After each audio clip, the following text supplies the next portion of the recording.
तो हेलो दोस्तों, आज बात करेंगे हम लोग घर्षण क्लास 11th का चैप्टर घर्षण, जिसको हम लोग बोलते हैं इंग्लिश में फ्रिक्शन। ये फ्रिक्शन होता क्या है, इसके बारे में हम लोग चर्चा करते हैं। देखिए, जब कोई दो वस्तु, सपोज दैट दो वस्तु, एक वस्तु किसी दूसरे वस्तु के क्या चीज तल पर गति करता है या गति करने का प्रयास करता है, तो उनके बीच एक बल कार्य करता है जिसे हम कहते हैं घर्षण बल। और यह बल क्या करता है, उसकी गति का विरोध करता है, यानी गति करने से रोकता है, उसे हम क्या कहते हैं, घर्षण बल कहते हैं। और कोई भी वस्तु देखिए आप चला के छोड़ देंगे तो वो एक ऐसी स्थिति आएगी कि रुक जाएगा। क्या होगा, रुकेगा, क्योंकि उसके संपर्क तलों के मध्य एक बल कार्य करता है जो उसको रोकता है। क्या करता है, रोकता है, उसका गति का विरोध करता है। यानी घर्षण कितने प्रकार के होंगे, घर्षण के प्रकार जानेंगे। घर्षण तीन प्रकार का होता है। एक होता है स्थैतिक घर्षण, जिसको बोलते हैं हम लोग स्टैटिक फ्रिक्शन। क्या बोलते हैं, स्टैटिक फ्रिक्शन। एक होता है सीमांत लिमिटिंग फ्रिक्शन। एक होता है काइनेटिक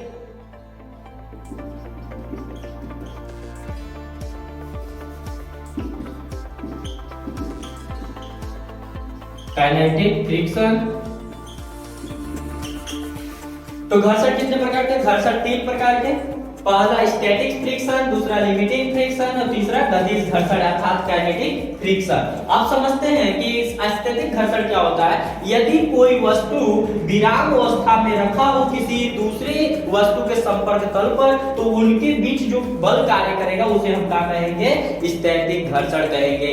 यानी ऐसा घर्षण जिसमें क्या हो, वस्तु विराम अवस्था में हो और उनके संपर्क तलों के मध्य जो बल कार्य करेगा, जो घर्षण लगेगा, उसे हम कहेंगे स्टैटिक घर्षण यानी स्टैटिक फ्रिक्शन कहेंगे। आगे समझते हैं सीमांत घर्षण क्या होता है। सीमांत घर्षण वस्तु की गति करने से पहले, यानी जैसे ही गति करने का प्रयास करता है, जब कोई वस्तु विराम अवस्था से वो गति करने का प्रयास करता है, तो उसके बीच में तुरंत लगा जो गति के कारण जो घर्षण लगेगा, उसे हम क्या कहेंगे, सीमांत घर्षण करेंगे। यानी वस्तु गति करने का प्रयास जैसे ही करेगा, उस समय लगा घर्षण हमारा क्या कहलाएगा, सीमांत घर्षण कहलाएगा। क्या कहलाएगा, सीमांत घर्षण। सीमांत घर्षण को Fs से रिप्रेजेंट करते हैं। Fs जो होता है अब वो अनुक्रमानुपाती होता है R का, यानी कि R क्या होता है, प्रतिक्रिया बल। क्या होता है, प्रतिक्रिया बल, इसके अनुक्रमानुपाती होता है। यानी Fs जो होगा, इसके में एक लगाएंगे हम लोग, क्या चीज, अनुक्रमानुपाती को हटाने के लिए, प्रोपोर्शनल को हटाने के लिए एक नियतांक कांस्टेंट लगाते हैं। वो क्या होगा, हमारा म्यू यस होगा, म्यू एस आर। यानी हमारा फार्मूला क्या निकल जाएगा,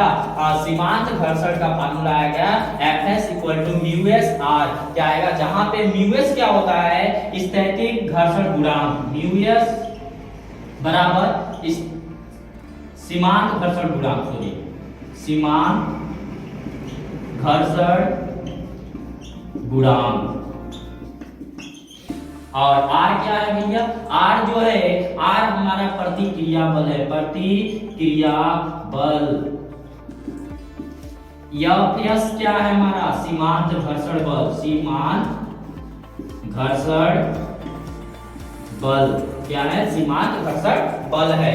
तो ध्यान दीजिएगा, सीमांत घर्षण समझ गए, स्थैतिक घर्षण समझ गए। स्थैतिक घर्षण जब वस्तु विरामावस्था में हो तो उसके संपर्क तलों के मध्य लगने वाला घर्षण को क्या कहेंगे, स्थैतिक घर्षण। अगर वस्तु गति करने वाला है तो उससे पूर्व लगी घर्षण को हम क्या कहेंगे, सीमांत घर्षण कहेंगे। अब अगला आता है गतिज घर्षण। गतिज घर्षण का मतलब क्या होगा, यदि कोई वस्तु किसी दूसरे वस्तु के संपर्क तल पर गति कर रहा हो, तो उनके संपर्क तलों के मध्य लगा बल को हम क्या कहेंगे, गतिज घर्षण बल कहेंगे। जैसे कोई रास्ते पर चलता हुआ साइकिल, जैसे सपोज दैट ये बबुआ साइकिल चला रहा है, ठीक ना, ये बबुआ साइकिल चला रहा है यहाँ पे बैठकर, और इनके जो ये चक्का है और ये रोड और चक्कों के बीच में लगा बल हमारा क्या कहलाएगा, गतिज घर्षण। क्योंकि वस्तु इसमें गतिमान होना चाहिए। समझा बाबू, समझ में आया, ये गतिज घर्षण कहलाएगा। गतिज घर्षण कितने प्रकार के होंगे, गतिज घर्षण दो प्रकार से होगा। कितने प्रकार से, दो। पहला सर्पिक यानी स्लाइडिंग फ्रिक्शन। दूसरा क्या हो जाएगा, दूसरा हमारा होगा लोटनी घर्षण, लोटनी घर्षण, जिसको हम लोग बोलते हैं लोटनी घर्षण। लोटनी घर्षण ध्यान दीजिएगा, गतिज घर्षण दो प्रकार के होंगे, सर्पी घर्षण और एक लोटनी घर्षण। सर्पी घर्षण और लोटनी घर्षण, सर्पी घर्षण और लोटनी घर्षण। क्लियर? इसके बारे में समझते हैं कि सर्पी घर्षण क्या होता है। सर्पी घर्षण स्लाइडिंग यानी सरकता है। जब कोई वस्तु किसी दूसरी वस्तु के संपर्क तल से सरकता है तो उसे हम क्या कहेंगे? सर्पी घर्षण कहेंगे। क्या कहेंगे? जिसे हम कहेंगे लोटनी को क्या बोलेंगे?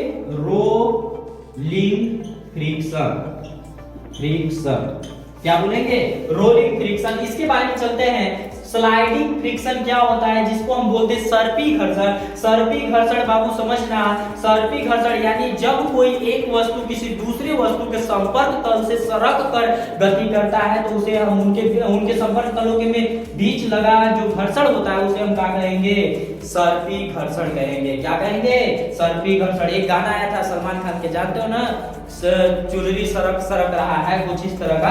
तो उस समय जो चुनरी सरक रहा था वो कौन घर्षण कहलाएगा? सर्पी घर्षण। यानी जहां भी कोई चीज सरक रहा है तो उनके संपर्क तलों के मध्य लगा बल क्या कहलाएगा?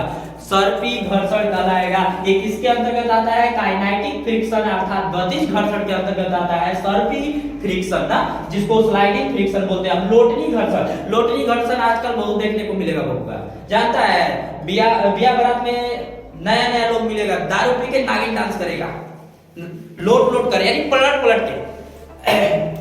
महिलाएं लोग क्या करती है, देखते हो, रोटी बनाने के लिए एक बेलना होता है, बेलना और चौकी का जो संपर्क तल के बीच में जो बल लगता है उसको हम बोलते हैं लोटनी घर्षण। वो क्या करता है, देखता है कि जो बेलनवा होता है ऐसे ऐसे चलाकर क्या करता है, ऐसे क्या बेलना को ऐसे ऐसे करके करते हो बाबू? नहीं ना। तो देखो बेलना को ऐसे गीला पकड़ लेते हैं और ऐसे ऐसे चलाते हैं तो देखो बेलना ऐसे घूम घूम कर जाता है। क्या होता है? लोट लोट कर जाता है। उसे हम क्या कहेंगे? लोटनी घर्षण। यानी जब कोई वस्तु किसी दूसरे वस्तु के संपर्क तल पर लोट कर या लुढ़क कर चलती है तो उनके क्या चीज, उनके संपर्क तलों के मध्य लगा बल को हम बोलेंगे लोटनी फ्रिक्शन या रोलिंग फ्रिक्शन या लोटनी घर्षण बोलेंगे।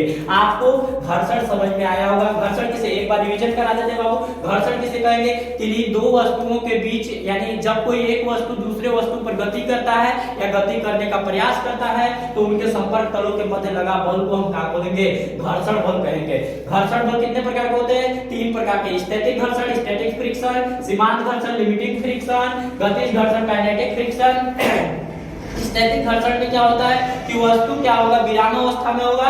यदि कोई वस्तु किसी दूसरे वस्तु के संपर्क तल पर विरामावस्था में रखा हुआ है तो उनके तलों के बीच में लगा बल को हम क्या कहेंगे? स्टैटिक घर्षण कहेंगे। सीमांत घर्षण, जब कोई वस्तु गति करने वाला होता है उस समय के जो घर्षण बल लगता है उसको हम क्या बोलेंगे? सीमांत घर्षण बोलेंगे। सीमांत घर्षण का फार्मूला आया था Fs = μs r आया था। सेम उसी तरह से गतिज घर्षण का फार्मूला आ जाएगा Fk = μk r। क्या आ जाएगा? Fk = μk r आ जाएगा। गतिज घर्षण समझते हैं, जब कोई वस्तु किसी दूसरे वस्तु के संपर्क में गति करता है या उस पर चलता है उसे हम क्या कहते हैं? गतिज घर्षण। इसे Fk से रिप्रेजेंट करते हैं। गतिज घर्षण दो प्रकार के होते हैं, पहला सर्पी घर्षण, दूसरा लोटनी घर्षण। सर्पी को बोलते हैं स्लाइडिंग फ्रिक्शन, दूसरा लोटनी को बोलते हैं रोलिंग फ्रिक्शन। आपको समझ में आया होगा। सर्पी घर्षण किसे कहेंगे? जब कोई वस्तु किसी दूसरी वस्तु के संपर्क तल पर सरक कर गिरता है तो उसे क्या कहेंगे? सर्पी घर्षण। उनके संपर्क तलों के मध्य लगा बल को सर्पी घर्षण। बताओ तो ये इसको मारकर को हम ऐसे छोड़ते हैं, सरकार है तो इनके बीच में कौन लग रहा है? सर्पी घर्षण लग रहा है। कौन घर्षण लग रहा है? सर्पी घर्षण। लोटनी घर्षण मम्मी लोग बनाती है ना बबुआ, घर पे वो आटा गूंथ कर उसका लोइया बनाकर रोटी बनाती है तो रोटी बनाते समय ऐसे ऐसे करते हैं ना तो वो लोट लोट कर चलता है। शादी ब्याह में आपको देखेगा जब एक पैक मार लेता है लड़का तो क्या करेगा? ऐसे लोट कर नागिन डांस करेगा। क्या करेगा? नागिन डांस। तो उसको हम क्या कहेंगे? लोटनी घर्षण। जब कोई वस्तु किसी दूसरे वस्तु के संपर्क तल पर लोट कर या लुढ़क कर गति करता है तो उनके संपर्क तलों के मध्य लगा बल को हम क्या बोलेंगे? लोटनी घर्षण बल। आपको समझ में आया होगा। आगे आपको मिलेगा वीडियो। मेरे चैनल को सब्सक्राइब कीजिए और लाइक कीजिए, शेयर कीजिए। Thank you.